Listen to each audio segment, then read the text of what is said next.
Okay, everybody, welcome to today's webinar, Staying Ahead of the Recruiting Curve, 5 Hiring Goals for 2021. My name is Jason Harless, Digital Marketing Specialist at iHire, and today we'll share tips for leveling up recruiting, protecting your employer brand, and attracting the right candidates for your team. Topics we'll discuss in today's live presentation are based on recommendations we included in iHire's recent job industry recap and outlook. If you have questions, drop them in the Q&A and we'll answer them at the end. Before we start, I want to run a quick live poll. 2021 was an unprecedented year, so let me take a moment to ask. Sorry about that. Okay, here's the poll. Has recruiting changed at your company over the past year? It'll take about 30 seconds to collect your answers.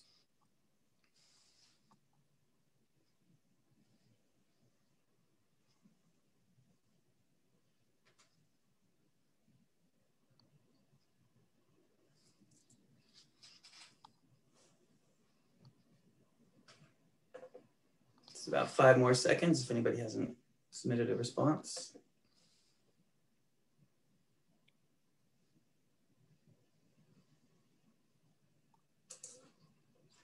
Okay, all right, here's the results. Looks like the majority of you said yes or yes, a good amount. And that's really great feedback because today we're going to talk to Jason Hayes. He's going to present on how to pivot and make the most out of these changes that we've seen over the last year.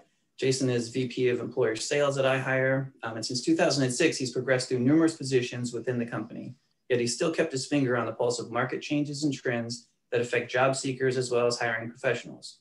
Jason has been instrumental in building and sustaining iHire's culture of excellence, innovation, and growth, and he serves as a trusted resource for his team as well as iHire's clients. And with that, I'll turn it over to Jason. Welcome. Hey, thanks, Jason. Appreciate everybody showing up today. My goal today is to provide some practical advice for recruiting in 2021. Looks like a little over 50%. Your world has changed quite a bit in the recruiting world. So we're gonna, without further ado, let's just jump into it. The first thing that I'm hearing from our clients with recruiting is aligning the brand with your mission. Previous years, a lot of it had been with maybe Gen Z or the millennials about wanting something more from work. And with COVID, what we've heard from job seekers and what we've seen with employers is that talent is looking for more of a purpose with what they do every day. It doesn't matter how tenured they are. Why are we here? What am I working so hard for? It's more than a paycheck.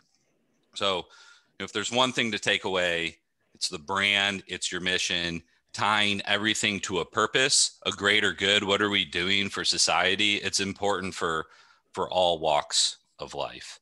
And what they're really looking for, first and foremost, is your core values, right? Lean in to your core values. We've here sharing the core values of iHire, anywhere from growth focus to inclusive to accountability. And when we talk about leaning into core values, first is you got to have them. Some businesses, they have their core values, others don't. Maybe it's formally written, maybe it's not. But what is the thing that binds all of your employees together? What are the shared traits? Start with that. Then you can start attracting candidates with those shared values, tying it back to your purpose, back to your mission. That's not just the way to recruit. That's a way to recruit and reduce turnover because you're bringing the right individuals into work. Because the best thing to do is really having a proactive approach, right? Where we're not always being reactive and posting jobs, but we're keeping our talent and then we're only filling it as we're filling roles as we grow. So it comes down to the core values of your business. So if you don't have those, work on those, start talking about it. If you do, start working on interview questions around your values, and then engage with the community. So participate in knowledge sharing activities. Easy thing to do in virtual, right? Might be LinkedIn, might be an association. There's a lot of different ways to participate in your community, whether it's your local community or your professional community. start to be known, start to build relationships there. And we'll get into that more later here. Offer internships. Best way of building a pipeline of building for tomorrow is working with individuals that could be an employee next year or 2 years from now, or maybe it's on the job training. There's a lot of mentorships, a lot of different approaches here. It all depends on where you're at. And I realize that we have employers that maybe we have 10 employees in our business all the way to 10,000. So there's a lot of variations there. Can we offer internships or not? But what's the way to get people engaged, working? Talk about the ultimate interview, a summer internship. You can sponsor and speak at local events.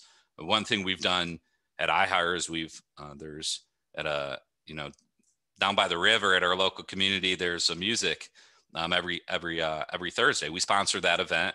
It's a great way to get your brand into the community, to meet people, to engage with people. Doesn't have to be job postings, right? It can be different ways. And then join or host community days of action. This is about volunteering. This is about maybe group activities to help the community in a way. Going back to your mission, going back to the purpose. It's what individuals want. They want more than just a paycheck from your job. They want to be a part of something bigger. They want to be a part of something that making the society a better place. So how can we do that? How can we do that with the job?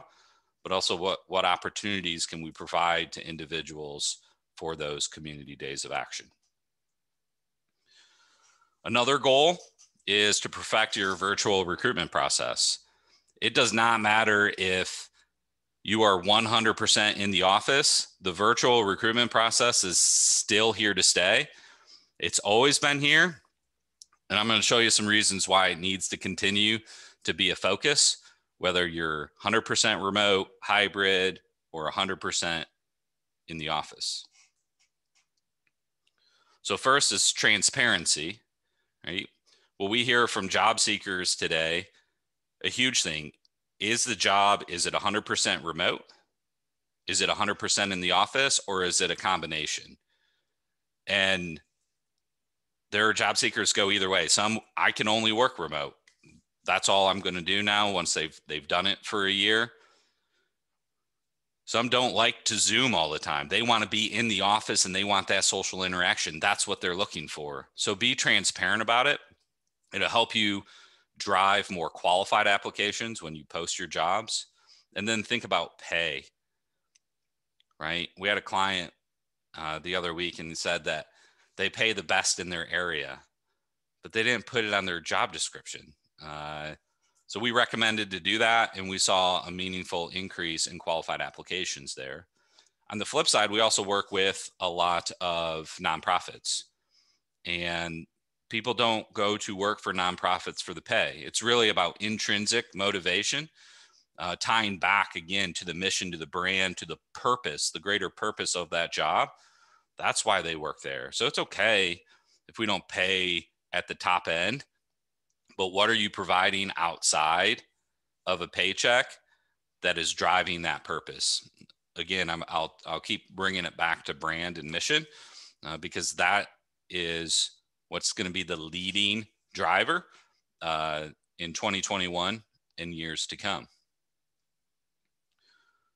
So once you have candidates, right, you got to go through and screen them in the virtual world, right?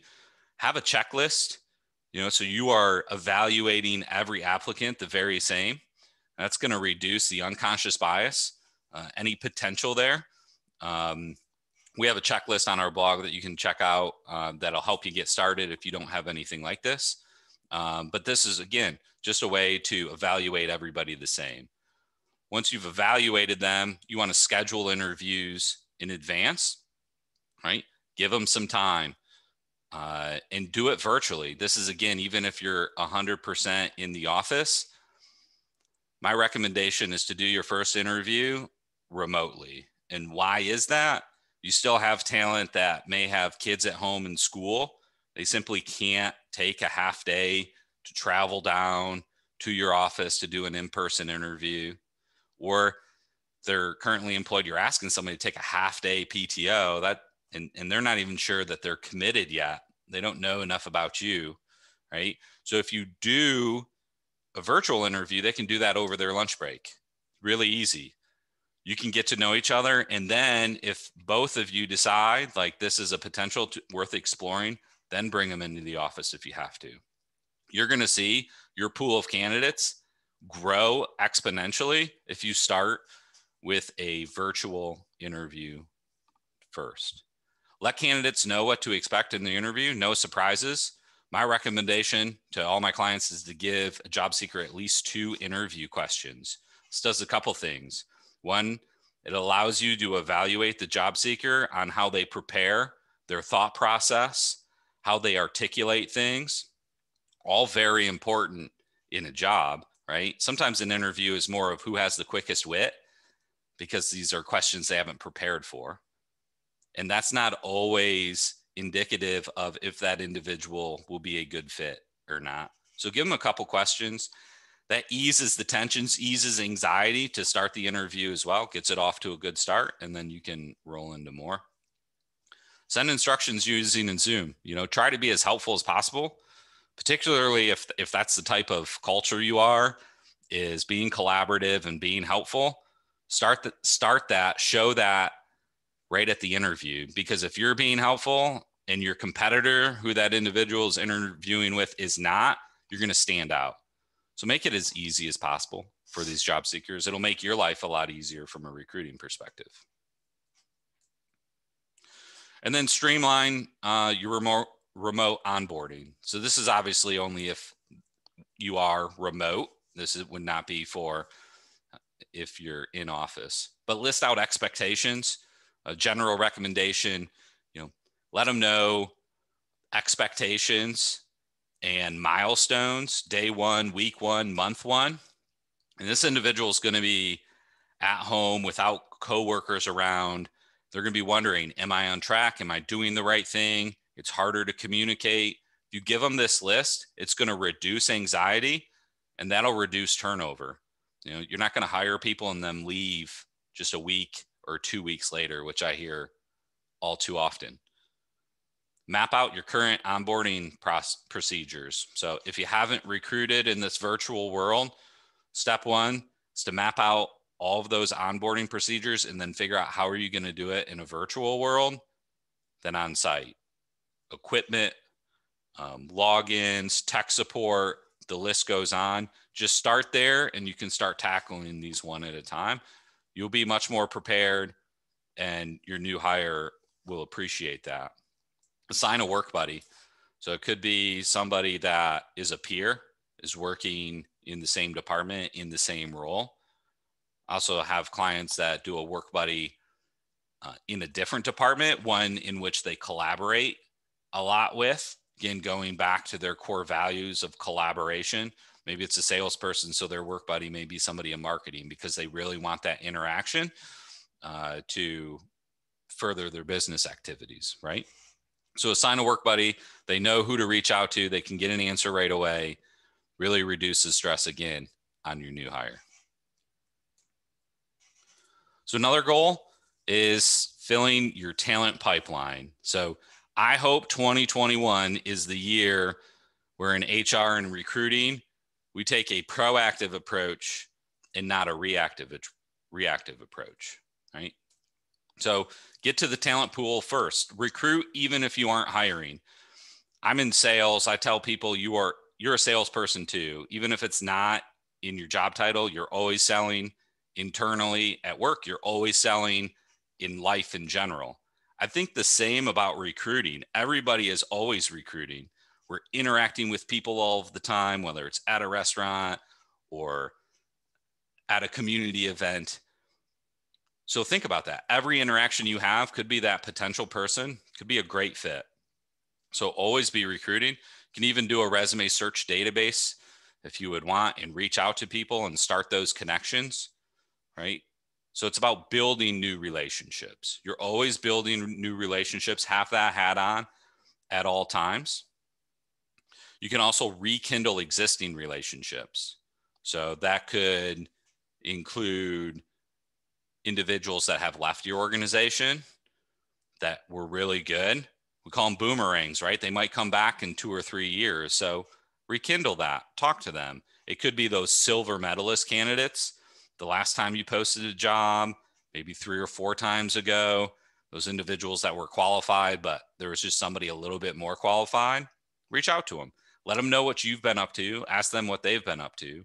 And then what you want to do is nurture those relationships. So maybe every 3 or 4 months, reach out to those individuals, wish them a happy birthday, or again, let them know what your business is up to.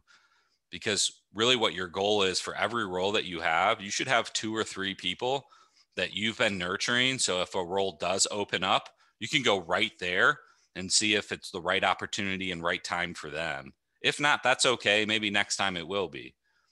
But you'll find that you'll be able to fill those positions, reduce the costs from your company's perspective, and increase output, which is what everybody's looking for. Next, communicating with candidates. I hear of, clients that are getting hundreds. I heard 600 applicants the other day, and I say, we don't have time. We can't communicate to all of these candidates, but we have to, right? This is about your brand. This is what people remember. And it may be if you're getting so many unqualified applicants, you should reassess who your partners are, right? Because they are putting you in a difficult position. They're putting your company in a difficult position to not ghost those applicants. They took the time to apply. We should take the time to at least say, we reviewed your application. We've decided to go in a different route. Or when you hire somebody, let them know we've made a hire. You're out of the running, right? They're going to remember you for that. Your competitors aren't doing that. You never know down the road, 2 or 3 years, the impact that'll have, and it'll make your long-term life a lot easier. You want to commit to re-engaging when the fit is right. So if they are a silver medalist, let them know. Keep them, nurture them, keep them in fit.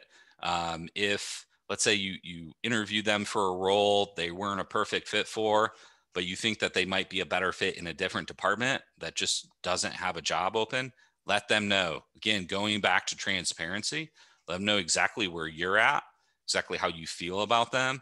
They're going to appreciate that. That's going to make you stand out compared to your competitors. There's a big thing in 2021 now, humanity, right? It's a human to human. We care about people. As a recruiter, we need to show that we care about everybody that we interact with. Now, this third bullet is highly underutilized, right? It's getting referrals from candidates who decline offers. So I hear all the time, silver medalists, I could only hire one. We had 3 great candidates. I could only hire one. Those other 2 would have been great, right? I'm sure we could all raise our hands that we've been in that position. Well, job seekers are in that position too.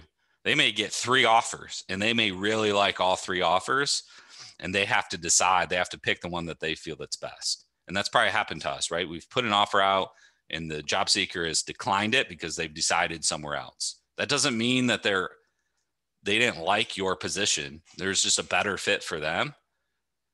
Ask them, thank them for their time, and ask them if they know of anybody that might be a good fit.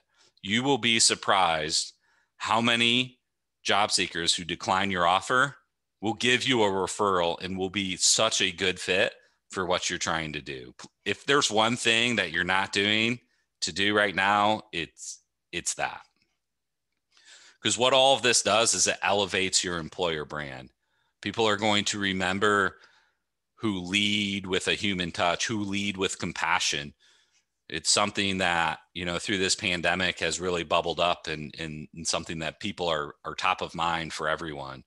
So we need to keep that in mind when we're engaging with applicants. Just always communicate with them, be transparent with them, as much as you can. Some have legal departments. We all have some legal departments to say what we can say, what we can't say. I get it, but at least say something, right? And then the 5th, combat bias and improve diversity. This is something that should be happening forever, right? And we're all in a different spot here. Are we a 4-person company in a rural town versus a 10,000 person company in multiple countries? It's a lot of variations here. But the first is to make a commitment to DEI. And one thing that we can all do is go back and read through our job descriptions. It starts with job descriptions. How are they worded, right? Some words are gender neutral, others sway one way or the other. Same with culture, nationality. Really go through that. Have a diverse group of people read those job descriptions. There are online tools too that can help, but let's make sure that the job descriptions are neutral to ensure that our applicant pool is reflective of the community in which we're hiring from. You want to diversify your hiring team. And remember, diversity is so much more than race. That's a huge component, but there's also age, there's gender, there's nationality. There's so many different things. So your hiring team needs to have a diverse set. And then if you're not diverse as it is now, you can't, there's nothing you can do there, right? But that should be a signal that there really needs to be some purpose here, because we're serving a community. That community should be reflective within our walls as employees. Build value-based hiring programs. Again, going back to your values, interviewing based on the values, behavioral questions. A great book, 701 Behavioral Interview Questions. Really practical, right? You guessed it. There's 701 questions in it, but really sheds light on how to ask the right questions to get that information. One thing that we do here at iHire in our resume search, we take the first name out. We've done that for as long as I can remember, because the first name really has nothing to do with if somebody's qualified or not. It could potentially bring in some unconscious bias, but remove that, right? And then once an employer is like, this person is qualified, then we show the first name, because when we reach out, we need to know who we're asking for, right? But what are some little practical ways like that we can start building more of a value-based hiring program? And then broaden the networks. Going back to maybe volunteer days. Where can you volunteer to broaden your networks, to find a more diverse pool than maybe your applicants are today? Or when you're engaging your community or online community, where to go to engage, more of a diverse work? There's a lot of things that we can do as individuals to broaden those networks, right?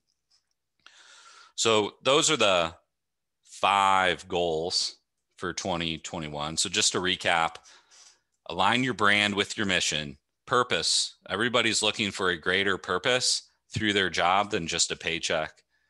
What is your purpose? Every single business has a greater purpose. Perfect your virtual recruitment process. It's not going away. You're going to have a bigger funnel of interviews if you embrace that. Fill your talent pipeline, right? Let's get proactive away from reactive.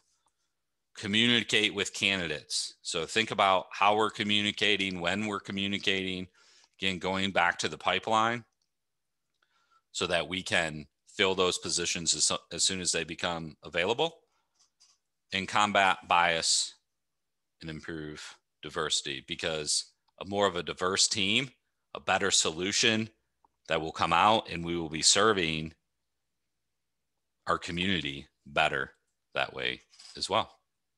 So appreciate everybody's time. I hope you are able to take 1 or 2, if not more, practical things to, go implement. And here's my contact information. If you have any questions, feel free to reach out. I'm always available. Happy to answer any questions that you have. Yeah, that was great. Thanks so much, Jason. I'm sure that sparked a lot of ideas. So let's switch over to Q&A, see if we got anything there for you. Let's see. Oh, here's one. Are online job fairs effective, and how can you make them more effective?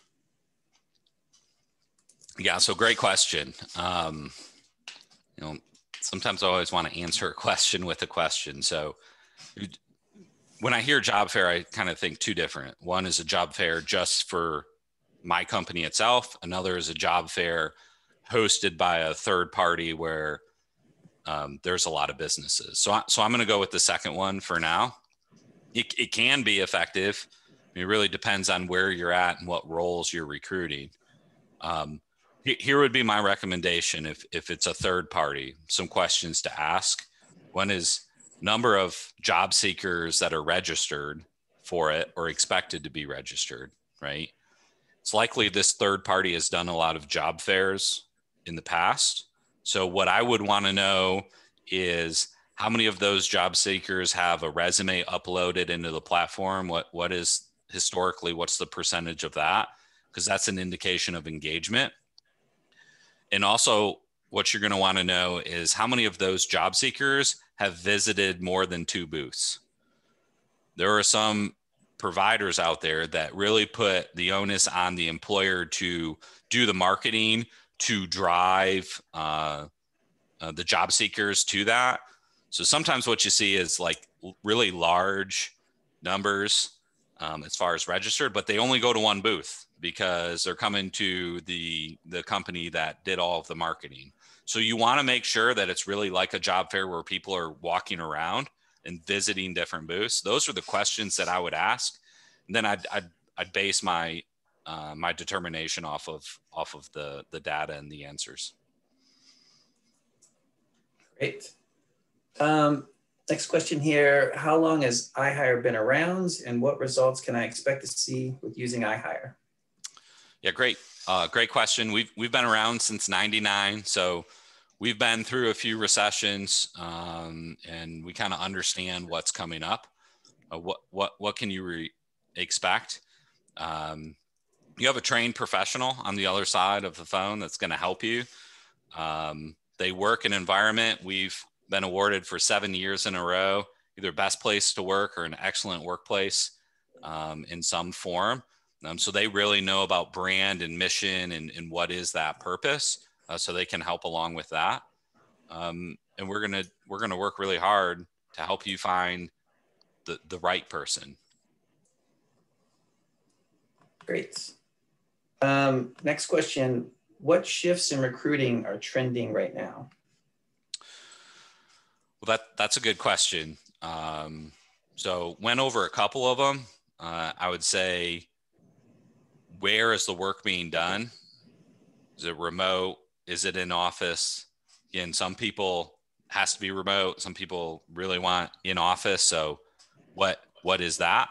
And then also hearing a lot more about purpose, about mission. What is the greater good? People are gravitating towards that. They want to get some satisfaction out of the work they're doing beyond a paycheck. That makes sense. Yeah. So people were asking about your mention of 701 behavioral questions. They want to know, is that a book or is this a free resource somewhere? It's a book that I've read. There's a lot. If you're looking for a free resource, I always like Google. So, type in, look for behavioral interview questions. If you have specific topics that you're looking for, there's all kinds of articles out there that can help. Cool. Next question. How do you recommend being attractive in a highly competitive field? Well, that's great. So it's a good question. So I would first do benchmarking. So a highly competitive field, who are the competitors you're competing against, right? And if we can just do a little bit of analysis, maybe there's some individuals in a business unit that can help, right? But what are their offerings? What's really strong, and how do you differentiate yourself? Hopefully there's 1 or 2 things that you do a little bit better than your competitors. You just really need to highlight that in your job descriptions. You really need to highlight that when you're interviewing people, because what that also does is helps you when you do recruit somebody, you're recruiting the right person that wants to stay, that isn't just jumping around or it's going to leave in a year where you're just going to have to refill that position again. So find where you win and make sure your messaging's on point for that.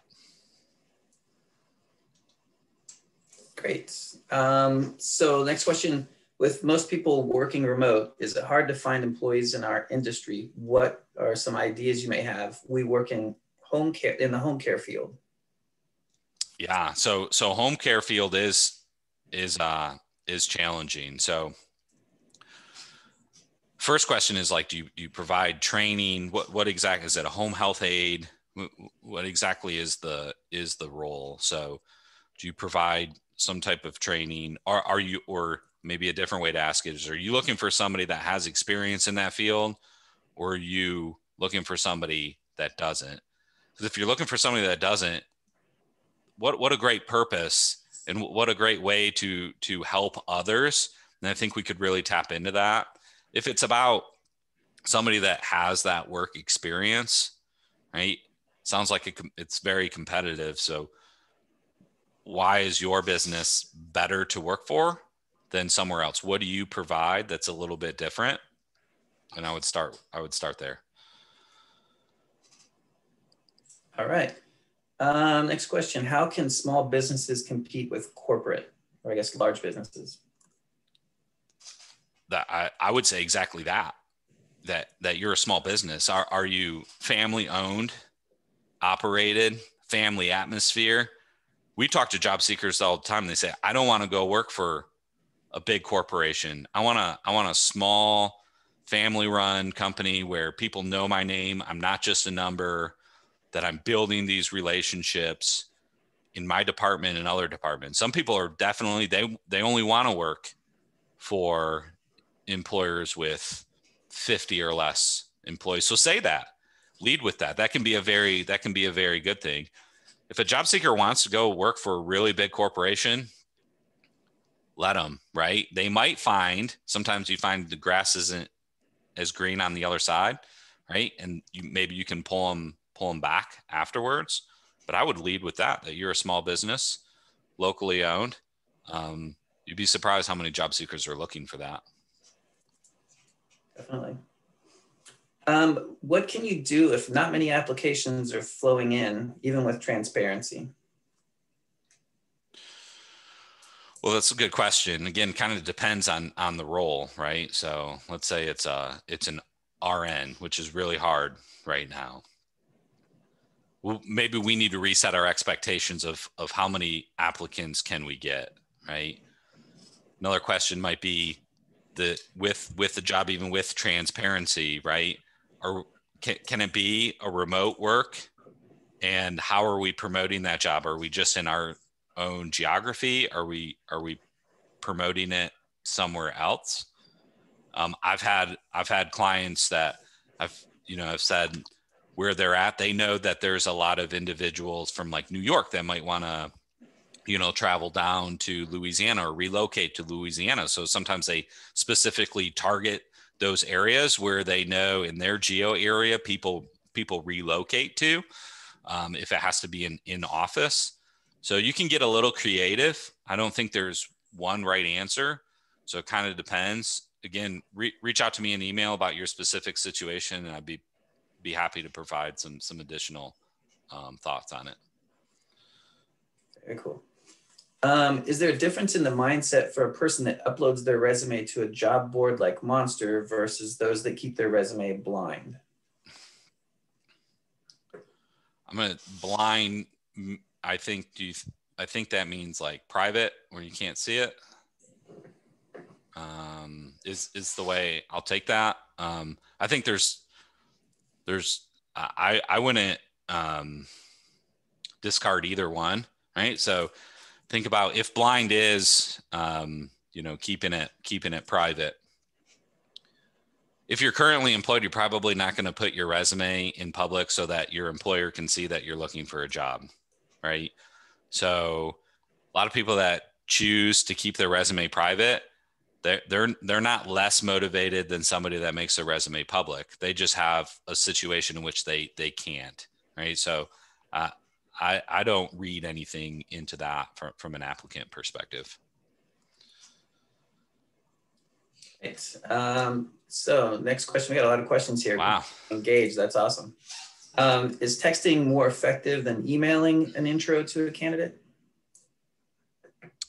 Oh, that's a great question.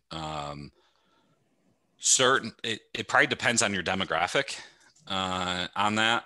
So, but texting is a way to engage. If you're going to text though, you better be ready to respond pretty quickly. I mean, email gives you a little bit more time, right, to respond, whether it's the candidate or you. But if you're the recruiter and you're texting, please don't text and then wait a week. Please don't text and then ghost. If you are texting, you are committing to a pretty quick turnaround. That's the expectation, I would say, the very next day. But yeah, you can, as long as the message is right, it needs to be short. It needs to be shorter than an email because people aren't going to be scrolling through a whole text message. But yeah, it can be really effective. Great. And so going back to email, question was asked, what is the best subject line for an email when recruiting a candidate to get attention and stand out from others? Well, that's a great question, because if I said one right now and everybody used it, it wouldn't be different than everybody's, right? So it's it's a challenge. Make it personalized though, is what I would say. Using an individual's name in the subject line is always helpful, whether it's for recruiting or for marketing, because they know it's somewhat customized to them. Make the subject line relevant. Right. If you say, so that would be broad brushstrokes recommendation there. Nice. So shifting gears a little bit, how do you deal with the situation where a person you hire or an applicant, they did well during the interview, they asked the right questions, but they still leave within 2 days? So I would first look inwards on that. And I would think that the expectations weren't met. So sometimes I've seen, hiring managers paint this great green pasture picture of what it is, of what the work is, and it's not that. So one thing you could do, we admittedly ran into this at iHire years and years ago, and then we implemented within our interviewing on the sales side, is an individual actually sat with the salesperson and saw what the role was, exactly what the role was, for a couple hours.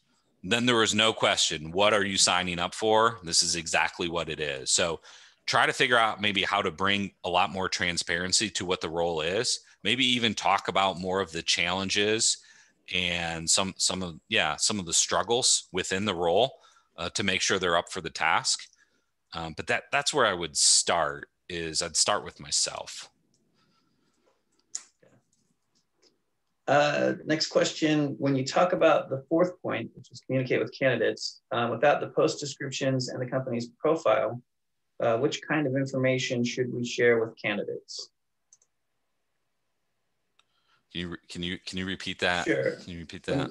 When you talk about the fourth point in our presentation, communicate with candidates, without the post descriptions and the company's profile, which kind of information should we share with candidates? So I guess I'm assuming they don't have post descriptions or the company's profile. Well, I would share whatever's relevant. So if it's about communicating with candidates, right? So I would share what's relevant. Are you just nurturing them? So you might just share, if you know something about them, is there a new product launch, or is there growth in your company, or what's happening? Just something really brief there, something exciting, right? Something to grab their attention. So the more you know about that individual, the more you'll know what to share. If you don't know much, I always lead with honesty, like where you at, what's happening, what you're looking for. And so I'd say start. And as you're communicating with these candidates, maybe it'll start to crystallize exactly what's working and what's not, if you haven't done that already. But the key is to start and get that ball rolling. Good, good. So next question, construction is booming and I'm having challenges, having a hard time filling positions for carpenters, especially in the North Bay. Do you have any suggestions? You're not alone. That's what I'll say when it comes to the trades. It's really hard.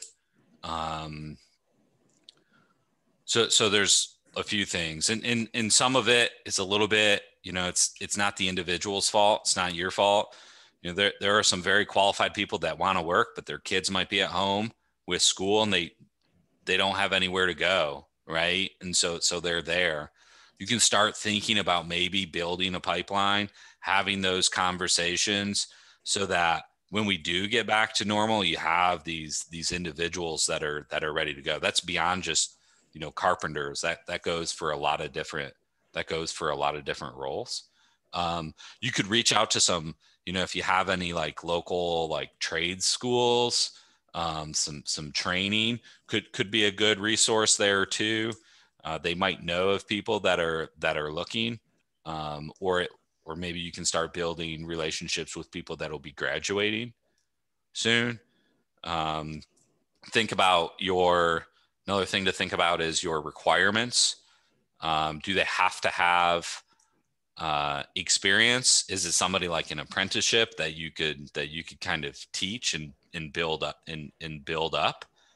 That's a little bit longer term. It might not solve the problem that you're having today, but it'll mitigate the problem that you might have in a year or two. Those are some things that jump to mind. Nice. Next question. We're seeking to hire employees who work from home, but have the ability to visit the corporate office location. How would you post this position to avoid attracting candidates that live too far away? Yeah, so good question. My first question was, how often do they have to visit the corporate location? So it sounds like it'd probably be fairly frequently if they need to be close enough. So I would put that in the job description. Maybe hybrid is a word that's been used, and then just let them know this is a 4-day remote, but every Wednesday you're in the office, or whatever that is, right? And where is your office? And just make it clear, right? Exactly what it is. The more structured it is, I think the better, as opposed to, it's just going to be 5 days a month. We don't know when. We'll just let you know. I mean, in today's world, planning is even more important, just from a life perspective, to make sure we have everything covered at home. So the more you can articulate exactly what that structure is, the easier it'll be for the applicant to visualize themselves in that role. Yeah, definitely. Next question. What are the best ways to attract a doctor or dentist candidate for an office that isn't in a city? Yeah, so great. So for a dentist role, it's not in a city, so rural community. That's where I'm in a rural community right now. So a couple things that we have some of our clients do. One is, a great time to post is over the summer. We see a lot more movement with dentists and doctors over that, because if they have kids, it's not disrupting the school year. At least that's been historically. I don't know if that will change with, if schools are remote, but historically summer is a great time to recruit, and then recruit. What is the local community? What do they offer? I did a search in all of our jobs for minor league baseball. This was just a week ago, so kind of a side story. And the number one job for minor league baseball was physicians, because in the job description, they talked about how they had a minor league baseball team, and that was part of the perk, right? So why would individuals move to a small town? It's for the community. It's to be able to, just walk downtown to restaurants, and, the traffic jam is not hitting your light, hitting two red lights at a time. Like, it's part of the reason why people move there. And we are seeing a shift of individuals in all kinds of different roles, from metro areas to rural areas, because it's community education, all of that. So really highlight your location, what it offers, what it brings, differentiate itself from metro areas, because there are a lot of people that are looking for that right now. Definitely. All right, we have 2 questions left. College virtual job fairs have been difficult as we are a nonprofit. College students seem to be more attracted to larger corporations physically, and it has been reflected in our numbers virtually and with little to no attendance. Any ideas to help gain more attendance virtually? To job fairs? To virtual job fairs, yeah. Like colleges. Yeah. That's a challenge. I mean, I almost wonder if the job fairs is the right approach, and maybe something different. With a lack of something off my head as far as what to do, please, whoever that is, reach out to me. I'll give you a call and we can talk through some things. And I'll see what I can do. We're very interested in helping nonprofits in any way that we can. So whatever I can do to help you, I'm all in. So please email me. I'll reach out to you. Maybe if you could, protect 15 minutes. And I hope I'd be able to articulate something and help.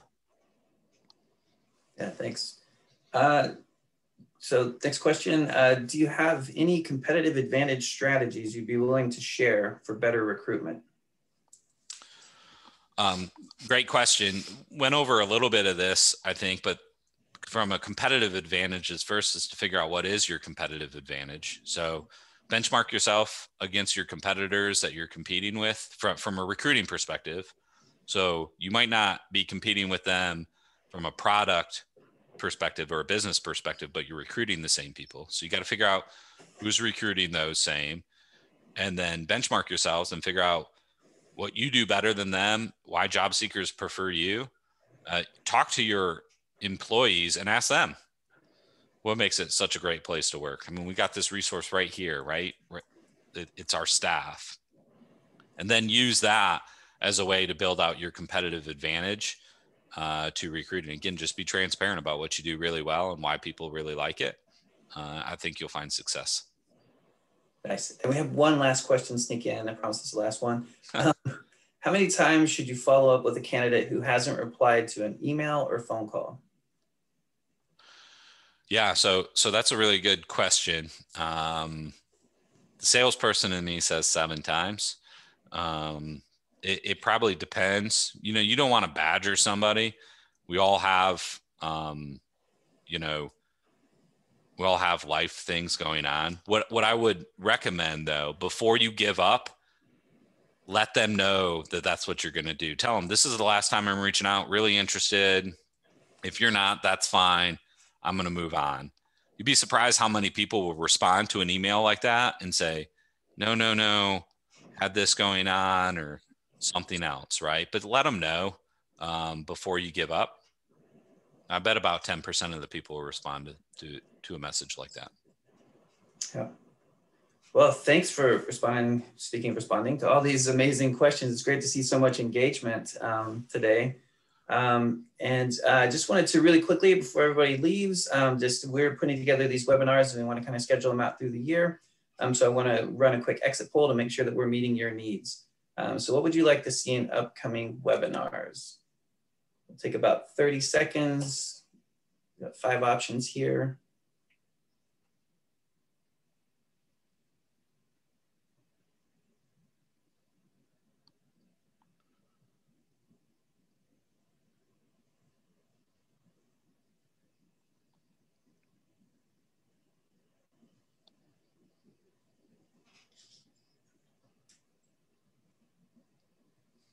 All right, another 4 or 5 seconds.